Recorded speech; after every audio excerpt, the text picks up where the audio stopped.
Welcome back to the Nerdcore podcast episode number 422. And it has been a while, but this is the podcast that talks the reviews of movies and talks that nerd shit. As always, is the nerd chick on here to host the show alongside my wonderful co-host, Young Yoda. What's up, Raul? Look, my mic's in the air. Yeah, I know. I'm like you now. Yeah, Mike can't be seen anywhere where I am. Yeah. It's been a while, bro.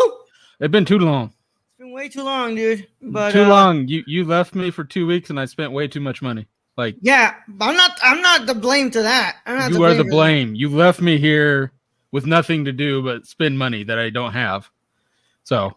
Yeah, even Burke called you out on it. Yeah, Burke was like, "God damn, bro, stop." It's like I can't. Like, I gotta keep stunning. yeah. At least I'm not to blame for the car. That's on you. The car is yours. The car is actually. There's a lot of good reasonings for the car. Yeah. That probably people won't get because I'm not going to explain it right now. Yeah. I might explain in the future on why, like, I have all this shit now. Well, the car. You have the truck. The truck is for work. The car. There's a whole nother reasoning behind the car, other than I just got it for my wife. There's like a whole nother reasoning behind that certain vehicle for a certain reason that I'm not gonna get into right now because then people might become knocking at my door and bringing hammers and shit. Is this allowed? It is very much allowed. We are here for an episode. Might be the only episode this week, but we wanted to at least get this next one done as we start to play catch up next month. I guess just a quick update, guys. We've been out for like 2 weeks, and I understand that you all have missed us. I had to graduate, and then after graduation, I had to work on my short film before I leave. Can we just say this man went straight to work?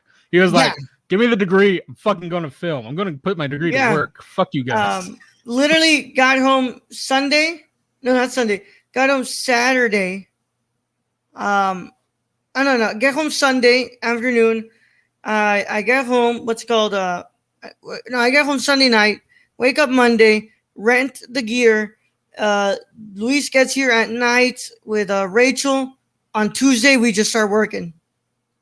Like, we just started working on Tuesday. Started preparing stuff. And then Thursday, we just decorated Luis's house. The other Luis, he lent us his house for the dinner scene and for the bedroom scene. So we got the stuff. We decorated all that. Friday, we start production. Saturday, we finished production on Saturday, but we wrapped, prepare for this, at 2 a.m. We wrapped at 2 a.m. Sunday, everybody left except for Luis, Rachel, and another friend of mine. Monday night, Luis and Rachel and I take the gear back. We ship it back, and And I know we're not going to. This isn't the show to show the still shots, all that and everything. But go on the social media sites for Raul before I leave, all that to check that out, and probably on the live show we'll show some still shots. Yeah. Right now I'm in the process of labeling footage for Alex because we start editing next month. Well, next week actually. We're gonna start editing next week, and dude, I've been really, really busy, but I'm glad to be back because I've been wanting to be back. But gotta admit, podcasting's fun. Yeah, man, it's just goddamn, I was busy, dude. There was no way I was gonna do any of this last week or the week. And I watched so much shit that I hadn't planned on watching. I've been watching The Bad Batch. I watched all of the Mighty Ducks new shit up to now for some fucking reason. I don't know. I watched Incredible, which, pretty incredible. Pretty incredible. I watched both seasons of Harley Quinn. I watched Lost in Translation along with it. Like, I watched literally so much shit. Yeah. I was so bored. And I've upgraded my whole, I don't have it right now. The only thing on this that you can see upgraded is this microphone, this lovely microphone. Hello, Rachel. Hello, Rachel. How you doing? But I upgraded my computer. So that's currently waiting. I have a whole room that I kind of put the cart before the horse. I haven't done anything with the fucking room to get that all set up yet. Yeah. So that's the next step. Is like I have all the accessories. I just don't have the body yet. Yeah. So I didn't this week. These 2 weeks, you experienced what life would be without the podcast, and It's really boring. for 4 years, you were like, we've been doing this so much, and then you're just like, I didn't 2 know what weeks to off. do. I didn't know what to do, so I'm like, I'll just upgrade my system for the podcast. So and then I might become a streamer because all these other streamers are just getting into so much drama for no fucking reason. I don't get it. So they need old streamers like me who just sit down and chill, like Bob Ross. Yeah, man. I just I missed Brad. I missed Brad a lot, but like, last week, just was really, really hectic and really, really, it was a really like stressful week, but we got done. And you got to make your film, man. Like, yeah. Like we've always said, that's what you went to school for. Like, I went to fucking school for. Podcast gonna be here. It's what I graduated for. Podcast gonna be here. Like, I'm not going anywhere unless I like fall off the front of my house or something. But Yeah. But I'm glad I did get on a ladder again, by the way. Oh God, man! My fucking gutter, like my fixes, did not work. So I finally got pissed. Got a long enough ladder, and screwed that fucking thing into the building. Oh man, but look, man, I'm just happy to be here, and we're gonna get ready to do this review, and but yeah, guys, this might be the only episode this week, but next week, count on us being a little bit more back on track, Hopefully. But we just wanted to do that. We're gonna do this, and we're just gonna, be able to, try to get back on track. But just stay patient with us, and for now, just enjoy this episode. We're gonna get to talk about Lost in Translation, which I watched today at 10 a.m. Also, I don't know if this is the best movie to start the day off with. I mean, it's good. Man. It for sure is good. It's fucking good, man. It's a bit of a tearjerker, though. Yeah, you're like, oh wow, man. But let's get this going, man. If you've never seen Lost in Translation, this is your chance to click off. And if you don't care about spoilers, you can keep listening. But either way, how this goes, this is your spoiler warning, and it is in effect in a 5, 4, 3, 2, 1. All right, Lost in Translation. And I say this right now because I don't have my alerts working, so like I can't do my sounds. But Lost in Translation is a 2003 romantic comedy drama film written and directed by Sofia Coppola. Bill Murray stars as Bob Harris, a fading American movie star who is having a midlife crisis when he travels to Tokyo to promote Suntory whiskey. Suntory. If you're going to make it time, Suntory. Make it Suntory time. Suntory whiskey. Man. What did he say? Make it more make it Suntory time. Well, no, he's telling Bill, he's telling him like more intense. How the fuck are you supposed to be intense drinking whiskey? Like, it's Suntory time, baby. There he befriends another estranged American named Charlotte, a young woman and recent college graduate played by Scarlett Johansson. Giovanni Ribisi and Anna Faris also feature. The film explores themes of alienation and disconnection against a backdrop of cultural displacement in Japan. Further analysis by critics and scholars have focused on the film's defiance of mainstream narrative conventions and its atypical depiction of romance. Coppola started writing the film after spending time in Tokyo and becoming fond of the city. She began forming a story about two characters experiencing a romantic melancholy in the Park Hyatt, Tokyo, where she stayed while promoting her first feature film, the 1999 drama, The Virgin Suicides. Coppola envisioned Murray playing the role of Bob Harris from the beginning and tried to recruit him for up to a year. Relentlessly sending him telephone messages and letters, while Murray eventually agreed to play the part, he did not sign a contract. Coppola spent a quarter of the film's $4 million budget without knowing if he would appear in Tokyo for shooting. When Murray finally arrived, Coppola described feelings of significant relief. Yep, for sure. Well, that's a long Bill fucking Murray read. coming in the clutch. It's like, dude, just think about that, man. Like, he really could have not shown up. You send the man $1 million and he doesn't fucking show up. That would be horrible. But when you want someone, bro. Yeah, and yeah, well, we'll get into that. But Yeah. did you finish reading or No, not yet. This has a shit ton of fucking a shit ton of fucking info. Principal photography began on September 29, 2002 and lasted 27 days. Coppola kept a flexible schedule during filming with a small crew and minimal equipment. The screenplay was short, and Coppola often allowed a significant amount of improvisation during filming. The film's director of photography, Lance Accord, used available light as often as possible, and many Japanese places of businesses and public areas were used as locations for shooting. After 10 weeks of editing, Coppola sold distribution rights for the United States and Canada to Focus Features, and the company promoted the film by generating positive word of mouth before its theatrical release. The film premiered on August 29, 2003 at the Telluride Film Festival and was a major critical commercial success. Critics praised the performances of Murray and Johansson, as well as the writing and direction of Coppola. Limited criticism was given to the film's depiction of Japan. At the 76 Academy Awards, Lost in Translation won Coppola Best Original Screenplay, and the film was nominated for Best Picture, Best Director, and Best Actor for Murray.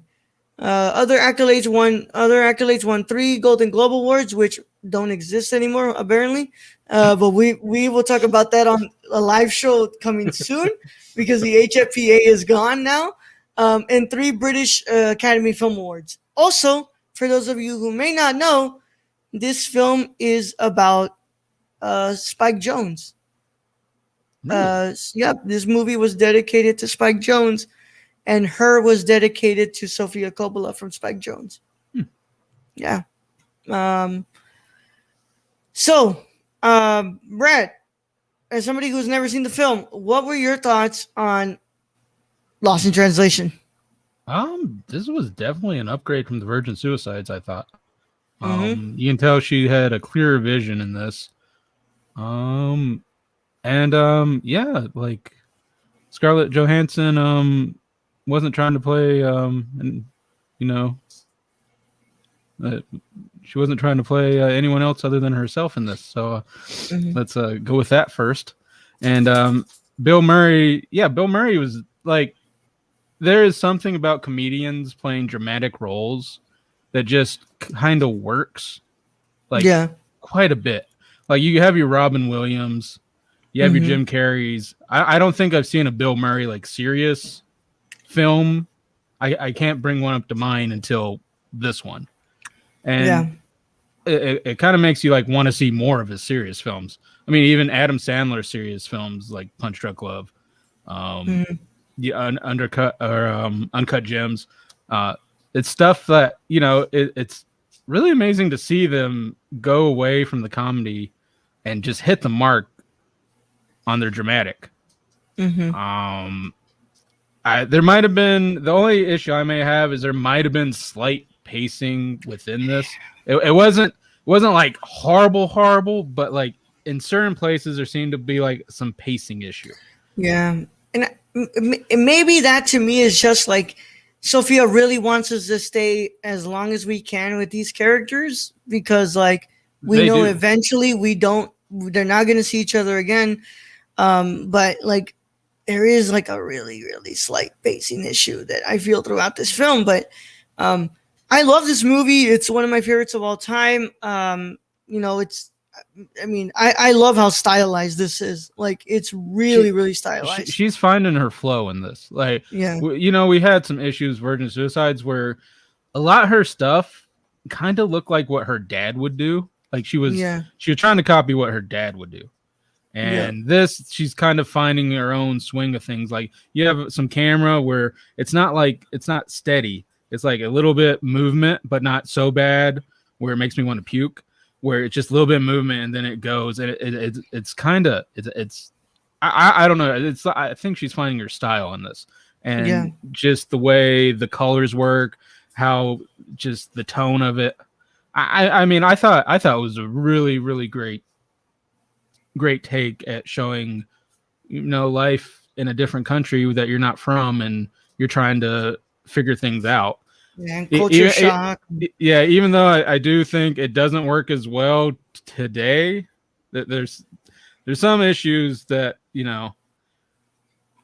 with some of the dialogue here and there. Oh yeah. In this film that wouldn't be acceptable today as it was, but we always see that in the early 2000s and 1990 films. Yeah, and I mean, in a way, that's what's it called. I'm not saying like that's right, but like, you have two white Americans going over to Japan, like, yeah, they're gonna be real shocked by the culture, and they're gonna be doing these shit that, like, to them in their country where they have like little to no experience with Japanese people, they'd be like, oh yeah, it's fine to make fun of the fact that they don't say their R's, they say L's, and like, well, that's kind of a way of like portraying these characters, and I think that's like translation. So yeah. I mean, it makes sense in a way. It's just it doesn't work as well as it did today. Yeah. And it's I think that this film's so tender, but it's also like so melancholic, and I love just how there's minimal like actual lights here, like lights. You're using natural lighting throughout most of this, and I think that's just like it's. I think you need it for something like this because you're like really filming inside the city, and you're really trying to capture the atmosphere of Tokyo. It's like you don't really need all these like incredible lighting patterns. Like, we get the story right by these characters interacting with each other. So like the choice to go natural with the lighting was just really, really good. I also like the story of basically two people who can't have what they want, just depend on circumstance or just how they feel. And I'm kind of glad Sofia went that way and didn't have them go full on, romantic mode, because I think the story would have been lost then. Yeah, no, it's and I love that ending, just that hug, and it's like that hug of I'm never gonna be able to have you, like, no, like even if we magically could find ourselves again in back home in the United States, no. I can't, and there's a reason that Bill Murray slept with the singer and not, what's it called, with Scarlett Johansson. Like, it was easier to have a one night stand with the singer than it was to have sex with Scarlett Johansson's character. Because he would have never left. He would have never left. He would have like his feelings would have been solidified for Scarlett Johansson's character in that moment, and it was just easier for him to sleep with this singer and not have to think about the repercussions that come after about having to stay in Japan. I mean, the man literally stays in Japan because he wants to spend more time with Scarlett Johansson's character, Charlotte. I mean, and it's definitely showing a man who's deeply depressed, going through, a midlife crisis of sorts. Even though I hate that term because I don't fucking believe that term. I think if you're in a crisis, you're just in a crisis, no matter what part of your life. But yeah, just this man who is deeply depressed, and he's doing a whiskey fucking commercial. So he's just drinking free whiskey all the time. It's not a good combo. Yeah. And I think that, like, well, I mean, look, let's not sit around here and say that, Coppola received, final cut privileges on this, what's it called, on this film because she, fought for it her heart. Like, it's the daughter of Francis Ford Coppola, dude. There's some nepotism hidden in there for sure. But like, I'm glad that this stayed as the vision that it was intended, because like there was no way that you could change the story. Like, this story had to stay like this. Like, well, if this had fallen into studio hands, they would have made them fuck. Yeah, right. No, you would have made them fuck. Yeah. You would have had them like stay together in Japan. It's like that's just not the story that needs to be told. No. Yeah. Like the story that's told in this is authentic and pretty amazing. Yeah. So this is going to get high markings from me, even with the pacing issue. I love the scene inside the titty bar where yeah. Bill Murray just sitting there like, it's like, where's the other guys? Where's the other guys? And he's like, oh, they're getting a dance lesson over there. And then when there's like Charlotte's like, you wanna go? And he's like, okay. He gets up and he goes, thank you to the lady. I want to know. I want to know how I want to know how much of this was ad libbed. Like Yeah, have a feeling Bill Murray was ad libbing like a lot of this shit. Like when they're walking by the other actress and she's singing and they're just yeah, trying to like not be seen at all. yeah. hmm Also, the song playing at the bar, "Suck on my titties." Oh Bill my Murray just god. vibing. Yeah. Yeah, like there's so many parts of this film that are like so comedic and so funny, but there's also just these parts in the film that are just like so gut punchy and like it's like wow, like this is such a like sad movie, but it's so fucking good. Well, I like specific parts of this are funny when they shouldn't be funny. Like he Yeah. gets the carpet samples, and the wife's letter is like, "I like the burgundy one." They're all fucking burgundy. Yeah. They're all burgundy, bro. He's like, "Yeah, sure." I really don't think he cares, like at Yeah. all, what the fuck Yeah. you do to the house. Um, when you just what's it called, the whole karaoke scene inside the karaoke place, like He was them all having a singing. blast. He was having a Yeah, blast, and yeah, I that was the yeah, first time he was actually having fun in Japan. I think. yeah, yeah. And just I love this film. I think that this film was what's it called? It's really well made. The music choices are really good. Just the songs that we get in here, and I think that it really shows how strong of a style that Sophia develops. I just think that she needs to like learn. She doesn't need to learn, but she needs to pace this better because there's times where it's like okay, I know we're staying a little bit too long here. Like we really need to start picking it up And because start moving along. But I can see why she did that. Like there's other films where I'm like the pacing just off because you don't know what the fuck you're doing. She yeah, wants to like hold on just like they want to hold on for yeah, these moments as long as possible because they know they're not going to have them again.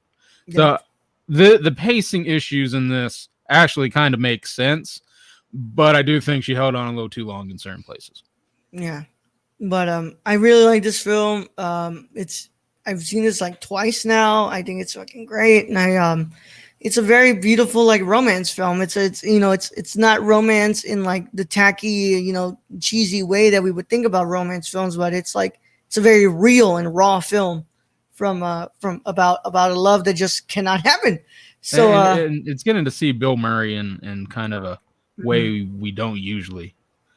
So that's nice. yeah, It was nice. yeah, Scarlett Johansson did a great job. And they didn't miscast her into any other anime yep, movies or stuff like that. So that's mhm, good. yep. And it was nice to see Anna Faris in there. Yeah, Anna Faris like great. Like I haven't seen Anna Faris in anything in a Yeah, while, so that was kind of nice. yeah. All right, Brad. What do you give Lost in Translation? I'm gonna give Lost in Translation 8.5 out of 10. Yeah. I give Lost in Translation a 9.5 out of 10. Literally, only thing that I find wrong with this film is that little pacing issue. But I think that itself, rewatches is just it's still it's still that fucking good. It's fucking good. Yeah. But yeah, man. I'm glad. I don't even know where we were at. Like, where do Uh, we go on from here? I think we go on to like yeah. What's my pick? I don't know. Remember what I don't my pick remember, is. dude. I don't remember. We haven't done this in a bit. I mean, it's a good first episode to come back to, though. Like, Yeah. it was a really good movie to come back to. To be fair, you just wanted to test out the mic. A little bit, yeah. Yeah. We are doing Somewhere next. And then after that, we do On the Rocks, which is another one with Bill Murray. And then for the Patreon mini, we do the Bling Ring. Does Somewhere have fucking Bill Murray in it? Or is that like I don't remember. Where are you? Somewhere. But by the way, if anybody's wanting to watch this for free, they are showing it on Peacock. Yeah. Like, you don't even have to, like, you just have to sign up for Peacock. You don't even have to choose any of the money tiers. It's free. Yeah. Quentin Tarantino really liked Somewhere. This movie stars Stephen Dorff and Elle Fanning. Oh, just two people. Okay. And Chris Produced. Pontius from Jackass. Jack. All right, man.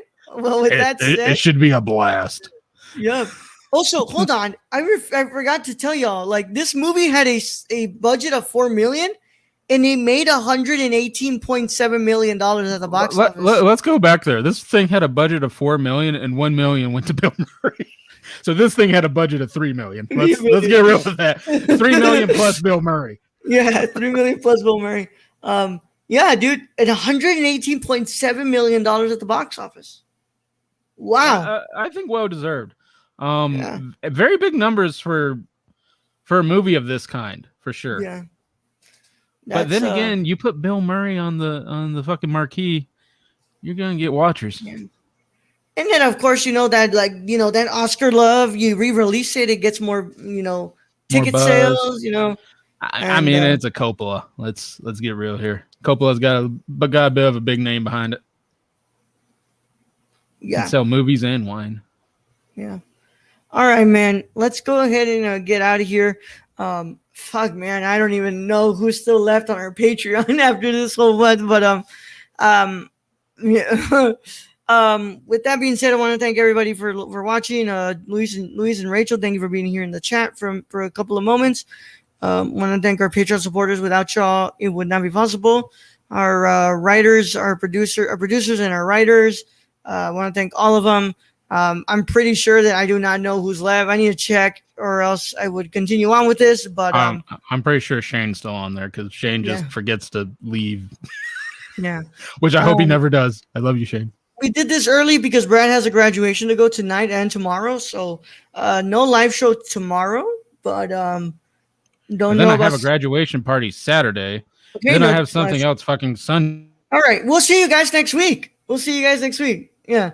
But no worries, guys. Brad has a new mic and he's ready to stun with it. Brad, where'd you go? All right, so Brad froze up on me, and I'll just say I'll just say the names, I guess. What's it called that I remember? And power just went. Brad's power just went out. So thank you all so much for listening, and as always, we'll see you guys next week when we come back. And for now, just stay safe and stay awesome. And I usually don't end these things, so. Fall in love with a stranger in Tokyo. It's pretty cool. See y'all.